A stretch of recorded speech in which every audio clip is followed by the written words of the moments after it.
తర్వాత పెద్దలు అచ్చెన్నాయుడు గారు మాట్లాడతారు.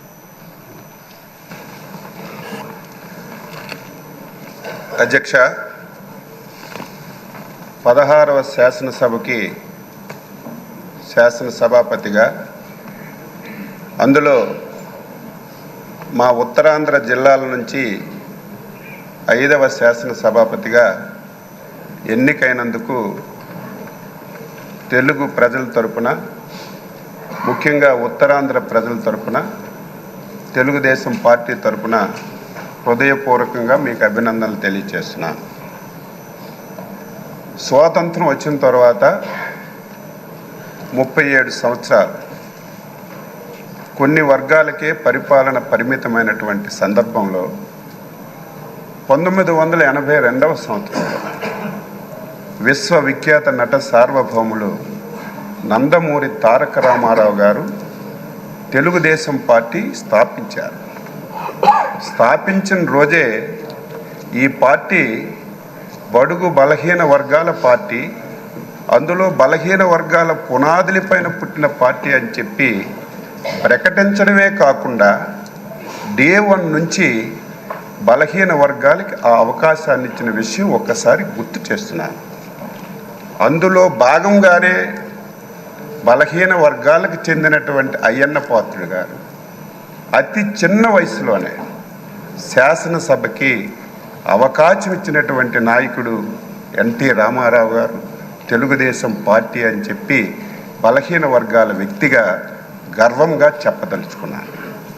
మీరు 42 సంవత్సరాల సుదీర్ఘ రాజకీయ ప్రయాణంలో అనేక పదవులు మీరు చేశారు. కానీ ఒక్కరోజు కూడా ఆ రోజు ఎన్టీ రామారావు గారి మాట కానీ, ఈరోజు చంద్రబాబు నాయుడు గారి మాట కానీ జవదాటకుండా పార్టీ ఏ ఆదేశాలు ఇచ్చినా, పార్టీ ఏ అవకాశం ఇచ్చినా దానిని సద్వినియోగం చేసుకొని మీరు పాలన అందించారు తప్ప ఇంకొకటి లేదు అని చెప్పి మీకు తెలియజేస్తున్నాను. 7 సార్లు ఎమ్మెల్యేగా గెలిచారు, 4 సార్లు మంత్రిగా చేశారు. అందులో ఇంకొక విషయాన్ని శాసనసభకు చెప్పాలి. పార్టీ ఆదేశం ప్రతి ఒక్కరికి శిరస వహించాలనేది నా అభిప్రాయం. 1996లో నాకు బాగా గుర్తు, అప్పుడే నేను ఇంకా ఎమ్మెల్యే కాలేదు. మన నాయకుడు చంద్రబాబు నాయుడు గారు ముఖ్యమంత్రిగా బాధ్యతలు స్వీకరించిన తర్వాత మొట్టమొదటిసారి పార్లమెంట్కి ఎన్నికలు వచ్చాయి. ఆ సమయంలో తమరు మంత్రిగా ఉన్నారు. ఆ రోజు అధ్యక్షులుగా, ముఖ్యమంత్రిగా చాలామంది మంత్రులకి మీరు ఎంపీలుగా పోటీ చేయండి అని రిక్వెస్ట్ చేస్తే చాలామంది దాన్ని ఒప్పుకోలేదు, మంత్రి పదవి వదిలి వెళ్ళడానికి.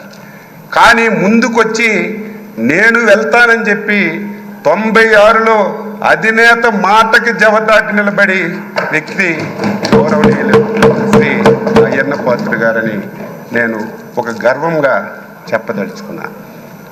ఈరోజు బలహీన వర్గాలకి తెలుగుదేశం పార్టీ ఎన్టీ రామారావు గారు ఇచ్చారు, చంద్రబాబు నాయుడు గారు ఇచ్చారు. ఈరోజు ఎన్డీఏ పార్ట్నర్స్తో సహా ఆ విధానాన్ని కొనసాగిస్తున్నారు. ఈరోజు మీకు శాసనసభాపతిగా ఎన్నుకోవడం ఇది ఒక చరిత్ర.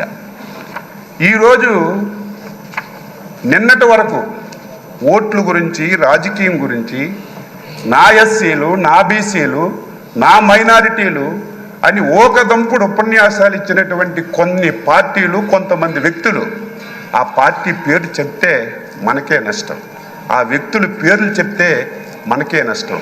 అటువంటి పార్టీలు ఒక బలహీన వర్గాలకు చెందిన వ్యక్తిని ఎన్డీఏ ఆ స్థానంలో కూర్చోబెడితే ఈ ఘట్టాన్ని చూడడానికి కూడా ఇష్టం లేనటువంటి పార్టీలు, నాయకులు ఈరోజు రాష్ట్రంలో ఉండడం బాధ కలుగుతుందని ఈ సందర్భంగా తెలియచేస్తున్నారు. మీరు చాలా పోర్ట్ఫోలియోలు చేశారు. ఏ పోర్ట్ఫోలియో చేసినా ఆ పోర్ట్ఫోలియోని వన్ని తీసుకొచ్చారు. ఆ పోర్ట్ఫోలియోల ద్వారా ఈ రాష్ట్రానికి ఎనలేనటువంటి మేలు చేశారు. గత శాసనసభ ఇప్పుడే మా అధ్యక్షులు వారు పవన్ కళ్యాణ్ గారు, లోకేష్ బాబు గారు అందరూ చెప్పారు, ఆంధ్రప్రదేశ్ చరిత్రలో 2019-24 శాసనసభ ఒక దుర్మార్గమైనటువంటి సభ. ఆ సభలో నేను కూడా సభ్యుడిగా ఉన్నాను. 23 మంది ఎమ్మెల్యేలు మాట్లాడడానికి అవకాశం లేదు, మా వైపు చూడలేదు. చూడకపోయినా మా స్థానాల్లో మేము గౌరవంగా కూర్చున్నా సరే మొత్తం మా దగ్గరికి వచ్చి తల్లిదండ్రుల్ని, కుటుంబాలని, పర్సనాలిటీని, వ్యక్తులని బండబూతులు తిట్టి ఈ సభలోకి ఎందుకు వచ్చాం? రాని వాళ్ళే అదృష్టవంతులని బాధపడినటువంటి రోజులు, చెవుట్లో కాటన్ పెట్టుకొని వినలేనటువంటి రోజులు గత శాసనసభలో మేము ప్రత్యక్షంగా చూసాం అధ్యక్ష. ఈరోజు తెలంగాణ ఉద్యమం అద్భుతంగా జరిగింది, కానీ ఎప్పుడు శాసనసభ్యుల మీద భౌతిక దాడులు ఎప్పుడూ జరగలేదు. కానీ గత శాసనసభలో ఒక దళిత శాసనసభ్యుడైనటువంటి ప్రస్తుత మా మంత్రి గారైనటువంటి బాల వీరాంజనేయ స్వామిని సభాపతి స్థానం దగ్గరికి వచ్చి ఆయన పైన భౌతికంగా దాడి చేస్తే ఎంత ఆవేదన చెందాం, ఎంత బాధ చెందాం. ఆంధ్రప్రదేశ్ ఈ రాష్ట్రానికి, దేశానికి ఒక రోల్ మోడల్. ఇటువంటి ఆంధ్రప్రదేశ్ శాసనసభలో ఇటువంటి సంఘటనలు జరగడం, అది మా కళ్ళతో మేము చూడడం చాలా బాధ, ఆవేదన కలిగింది.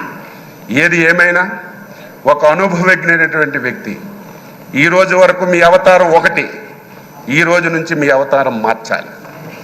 ఎందుకంటే రాజకీయాలు చేసేటప్పుడు పదునైన మాటలు మాట్లాడాలి. ప్రతి ఒక్కడు విమర్శించేటప్పుడు వారికి సమాధానం చెప్పాలి. కానీ ఈ రోజు నుంచి మీరు శాసనసభాపతి. నా కోరిక, నా ఆశయం బలహీన వర్గాల తరపున మీకు కోరుతున్నాను. ఈ సభ 2024-29 శాసనసభ మా బలహీన వర్గాలకు చెందినటువంటి చింతకాయల అయ్యన్న పాత్ర గారి నాయకత్వంలో ఒక దేశానికి ఒక రోల్ మోడల్గా ఈ సభ ఉండాలి. ఇది ప్రతి ఒక్కరూ చెప్పుకునే విధంగా మనందరం కూడా ప్రవర్తించాలి. దాదాపుగా 78 మంది, నాకు సరిగా ఇంక తెలియదు, మొదటిసారి శాసనసభ్యులుగా 88 మంది. కొంతమంది ఒకసారి 2 సార్లు అయ్యారు.